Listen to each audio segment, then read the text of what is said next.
सांख्य एवं योग दर्शन पुस्तक पंडित श्री राम शर्मा आचार्य एवं माता भगवती देवी द्वारा रचित। ऑडियो 22। यहाँ इस सूत्र में धर्म एवं धर्मी के विवेचन हेतु धर्मी के स्वरूप का वर्णन किया गया है। 120 शांतोदीता व उपदेश धर्मानुपाति धर्मी। सूत्रार्थ शांतोदीता उपदेशो धर्मानुपाति अतीत, भूत, वर्तमान तथा आने वाले धर्मों में जो अनुगत व्याप्त रहता है, आधार रूप में उपस्थित रहता है, वह धर्मी है। व्याख्या द्रव्य में सतत उपस्थित रहने वाली विभिन्न तरह की शक्तियों का नाम धर्म है तथा उसके आधारभूत द्रव्य का नाम धर्मी है। इसका अभिप्राय यह है कि जिस कारण रूप पदार्थ से जो कुछ निर्मित हो चुका है, जो निर्मित हुआ है तथा जो निर्मित हो सकता है, वे सभी उसके धर्म हैं। इस प्रकार धर्म के 3 भेद हैं।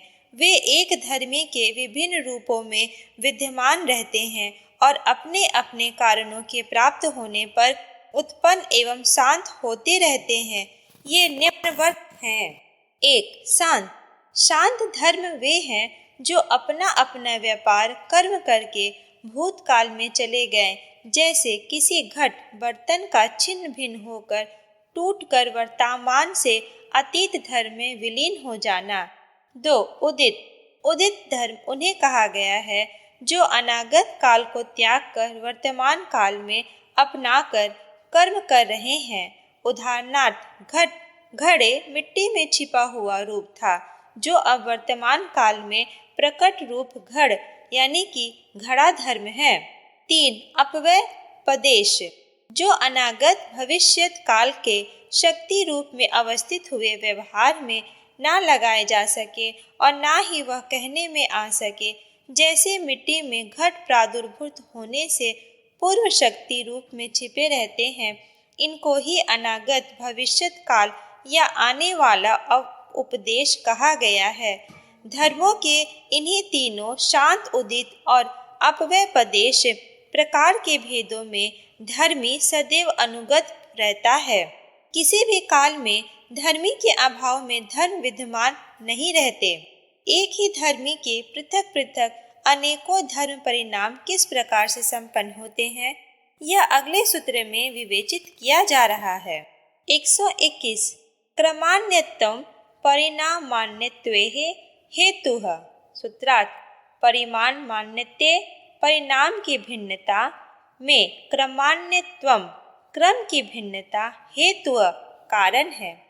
व्याख्या एक द्रव्य के भिन्न भिन्न क्रमों के द्वारा भिन्न भिन्न परिणाम उत्पन्न होते हैं। इसका भाव यह है कि किसी एक द्रव्य का एक क्रम से जो परिणाम प्रकट होता है, दूसरे क्रम से उसे भिन्न दूसरा परिणाम होता है, अन्य तीसरे क्रम से तीसरा ही परिणाम होता है।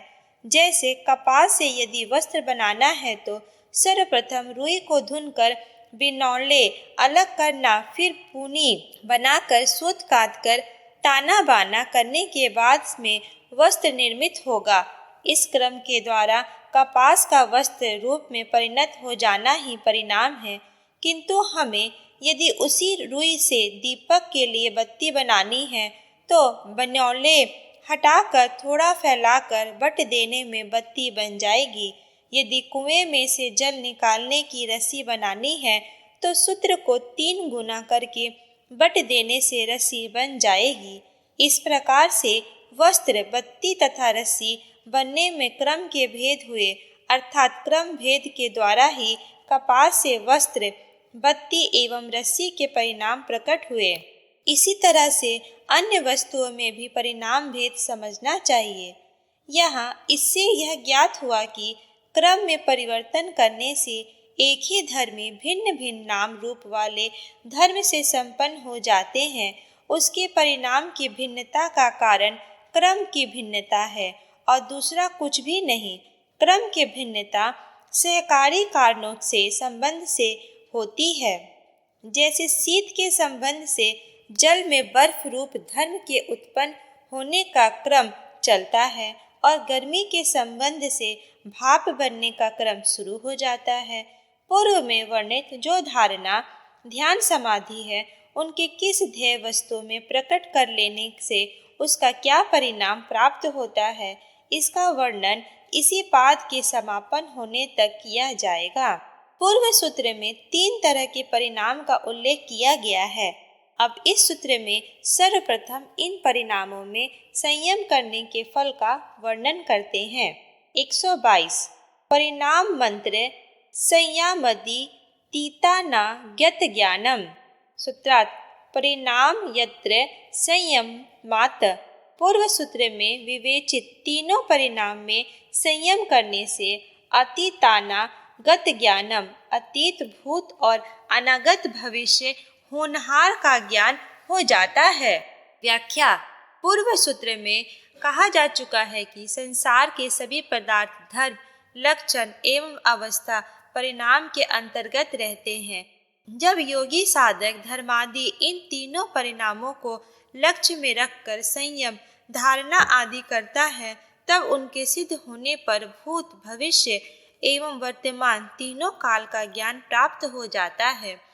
इसका अभिप्राय यह हुआ कि जिस वर्तमान पदार्थ के संदर्भ में योगी साधक जब यह जानना चाहे कि इसका मूल कारण क्या है तथा इस किस प्रकार से बदलती है, कितने समय में वर्तमान रूप में आती है एवं भविष्य में किस तरह बदलती हुई कितने काल में किस प्रकार अपने कारण में लीन होगी, तब ये सभी बातें उपयुक्त तीनों परिणामों में संयम कर लेने से ज्ञात कर सकता है। अब योगी साधक को समय से पूर्व या पश्चात की बातों, तथ्यों का ज्ञान हो जाता है। तब यदि किसी भी तरह की विघ्न बाधाएं आने वाली होती हैं, तो उनका निवारण भी वह समय रहते उचित उपाय से कर लेता है। आगे के सूत्रों में ऐसी ही दूसरी अन्य विभूतियों का विमोचन किया जा रहा है। 123 शब्दार्थ प्रत्यय ज्ञान मितेरात्या सातम संक्रस्त प्रविभाग्य संयामत सर्वभूतरुत ज्ञानम। सूत्रार्थ शब्दार्थ प्रत्यानानम शब्द, अर्थ एवं ज्ञान इन तीनों का इतरार्थ साध्यत जो एक में दूसरे का अध्यास हो जाने के कारण संकरह मिश्रण हो रहा है। तत्व विभाग संयात उसके विभाग में संयम करने से सर्वभूत रूप ज्ञानम संपूर्ण प्राणियों की वाणी का ज्ञान प्राप्त हो जाता है। व्याख्या शब्द का उच्चारण जिह्वा के द्वारा होता है, श्रवण रंध्रों के द्वारा श्रवण किया जाता है और बोलने कहने वालों की वाणी में स्थित रहता है। अर्थ शब्द द्वारा ज्ञात किया जाता है, जैसे गौशाला आदि। वृत्ति अर्थात ज्ञान जो शब्द गो तथा अर्थ गो का बोध करता है वह प्रत्यय है। अतः शब्द, अर्थ एवं ज्ञान ये तीनों पृथक पृथक हैं, क्योंकि शब्द वक्ता की जिह्वा द्वारा, अर्थ गौशाला में और ज्ञान श्रवणकर्ता के मन में स्थित रहता है। किंतु तीनों का आपस में अभ्यास के कारण मिश्रण हुआ रहता है, अर्थात तीनों परस्पर मिश्रित मिले हुए प्रतीत होते हैं। योगी साधक को संयम, धारणा आदि के अभ्यास द्वारा समाधि की प्राप्ति होती है। अतः शब्द, अर्थ एवं ज्ञान इन तीनों विभागों में संयम करने से उसे समस्त प्राणियों की वाणी, बोली के अर्थ का ज्ञान सहज ही प्राप्त हो जाता है। अर्थात योगी संयम के द्वारा सभी प्राणियों की वाणी को जानने समझने की शक्ति अर्जित कर लेता है।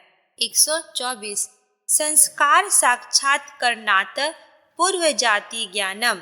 सूत्रार्थ संस्कार साक्षात्कारणात् संयम द्वारा संस्कारों का साक्षात कर लेने से पूर्व जाति ज्ञानम पूर्व जन्म का ज्ञान प्राप्त हो जाता है।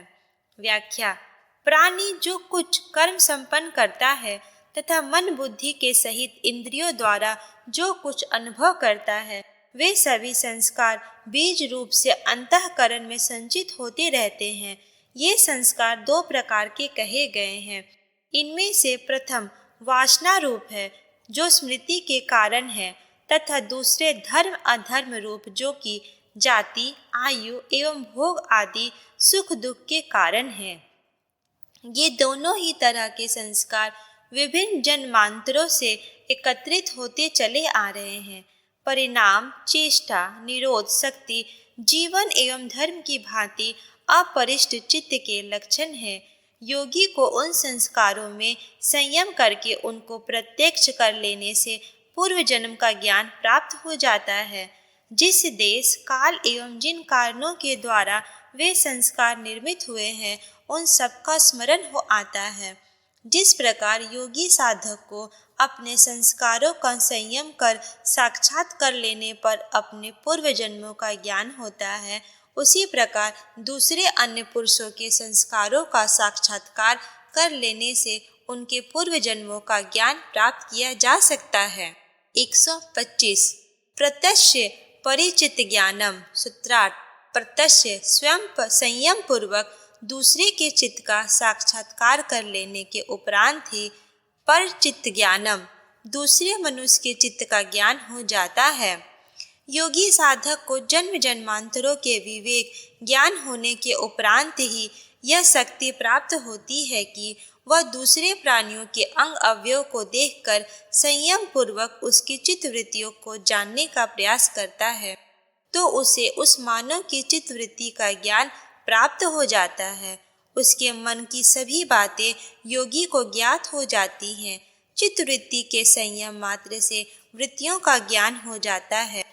प्रत्येक मात्र के संयम द्वारा यह जानकारी नहीं हो सकती कि चित्त किस विषय में प्रतिष्ठित है, अर्थात दूसरे का चित्त राग द्वेष से युक्त है या उससे रहित। श्री विज्ञान भिक्षु के मतानुसार संयम द्वारा स्वयं अपनी ही चित्तवृत्ति का साक्षात्कार कर लेने से योगी संकल्प मात्र से दूसरे मनुष्य के चित्त का ज्ञान प्राप्त कर लेता है।